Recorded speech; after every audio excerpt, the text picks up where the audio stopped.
బాబు జగజీవన్ రామ్ గారి 118వ జయంతి ఉత్సవాలని ఆంధ్రప్రదేశ్ ప్రభుత్వం అధికారిక స్టేట్ ఫంక్షన్ గా డిక్లేర్ చేస్తున్నారు కాబట్టి ఈరోజు మనం అందరం ఇక్కడ ఇచ్చేస్తున్నాం. కావున నిర్మించాలి. ఈ తిరుపతి ఉన్నటువంటి ఒక బాగా చల్లప ఈ 118వ బాబు జగజీవన్ రామ్ జయంతి సందర్భంగా అందరికీ కూడా శుభాకాంక్షలు. మనకి బాబు జగజీవన్ రామ్ గారు ఫ్రీడమ్ స్ట్రగుల్లో కానీ స్వాతంత్రం రావడానికి స్వాతంత్రం వచ్చిన తర్వాత కూడా బడుగు బలహీన వర్గాల ప్రజలకి మరీ ముఖ్యంగా షెడ్యూల్ కులాల ప్రజలకి ఎంతో మేలు చేసి వాళ్ళ రైట్స్ కోసం చాలా పాటుపడినటువంటి చాలా చిన్నతనంలోనే రాజకీయాలకు ఆకర్షితులై రాజకీయాల ద్వారానే మార్పు చేయగలమని గట్టిగా నమ్మి రాజకీయాలకు వచ్చి ఎక్కడో మారుమూల ప్రాంతమైనటువంటి బీహార్లో మారుమూల ప్రాంతం నుంచి వచ్చి ఈరోజు మనందరి మనసుల్లో నిలిచిపోయారు. ఆయన సుదీర్ఘమైనటువంటి కెరీర్లో ఎన్నో పెద్ద పెద్ద పదవులు ఎమ్మెల్యే దగ్గర నుంచి ఎమ్మెల్సీ, అదేవిధంగా మంత్రి, తర్వాత క్యాబినెట్ మంత్రిగా కేంద్ర ప్రభుత్వంలో సుమారుగా 31 సంవత్సరాలు వితౌట్ బ్రేక్ 31 సంవత్సరాలు క్యాబినెట్ మంత్రిగా పనిచేసిన ఘనత చాలా తక్కువ మందికి ఆ 31 సంవత్సరాలు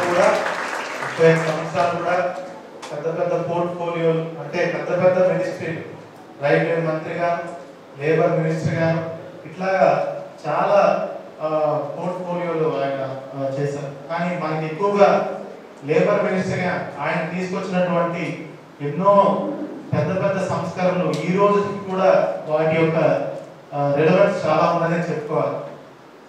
లేబర్ కూడా రోజువారీ పనిచేసే వాళ్ళందరూ కూడా ఇండస్ట్రీస్ లో ప్రత్యేకంగా వాళ్ళకు ఒక వేజెస్ అయితేనేమి, వాళ్ళకు ఏదైతే భద్రత సంబంధించి వాళ్ళ పని చేసిన తర్వాత కూడా వాళ్ళ జీవితంలో ఎట్లాగా వాళ్ళు బాగుపడాలని దాని గురించి ఆయన ఇప్పుడు 50 సంవత్సరాల క్రితమే ఆలోచించి ఆయన తీసుకొచ్చినటువంటి రిఫార్మ్స్ లేబర్ చట్టాలకే ఈరోజు మనందరికి కూడా ఈ రోజుకి కూడా వాటి రిలవెన్స్ ఉంది. అదేవిధంగా సేమ్ టైం ఇండస్ట్రీస్ ని కూడా ప్రోత్సహించి ఒకేసారి ఆయన దూరదృష్టికి కూడా మనం అందరం కూడా రుణపడి ఉంటాం. ఇది ఒక్కటే కాకుండా మరీ ముఖ్యంగా బడుగు బలహీన వర్గాల్లో ఆయన తీసుకొచ్చినటువంటి సివిల్ ప్రొటెక్షన్ రైట్స్ యాక్ట్ అయితేనేమి, అదేవిధంగా వాళ్ళ కోసమైన పాటుపడిన తీరు కూడా మనందరం కూడా గుర్తు చేసుకోవాలి. మరీ ముఖ్యంగా రిజర్వేషన్స్ కల్పించడానికి, ఉద్యోగాల్లో ఎస్సీ ఎస్టీలకు రిజర్వేషన్స్ కల్పించడానికి తన పాత్ర చాలా ఉందనేదే మనందరం కూడా గుర్తుంచుకోవాలి.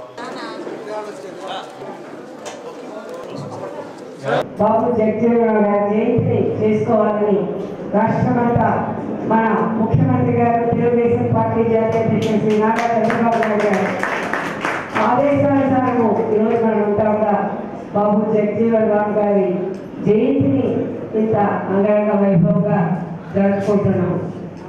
మరి ఆ రోజున బాబు జగజీవన్ రామ్ గారు కానివ్వండి, మన అంబేద్కర్ కానివ్వండి, పేద పడుగు బలహీన వర్గాల వారికి, దళిత వర్గాల వారిని, అదేవిధంగా వారిని ఆర్థికంగా అభివృద్ధి చేయడానికి ఈ రోజున మనం చూసాం. గత ప్రభుత్వంలో మన చంద్రబాబు నాయుడు గారు సీఎంగా ఉన్నప్పుడు ఎస్సీ సబ్సిడీ కింద ఎన్నో లోన్లు ఇచ్చి సబ్సిడీ లోన్స్ చంద్రబాబు నాయుడు గారు ఆయన ఎప్పుడు కూడా పేద బడుగు బలహీన వర్గాల వారిని విద్యను అభ్యసించి అదేవిధంగా వారిని ఆర్థికంగా ఎదురుబాటు చేయాలనే ఒక ఆశయాన్ని మన బాబు జగజీవన్ రామ్ గారు అధికారికంగా కూడా బాబు జగజీవన్ రామ్ గారు జరుపుకుంటున్నాం.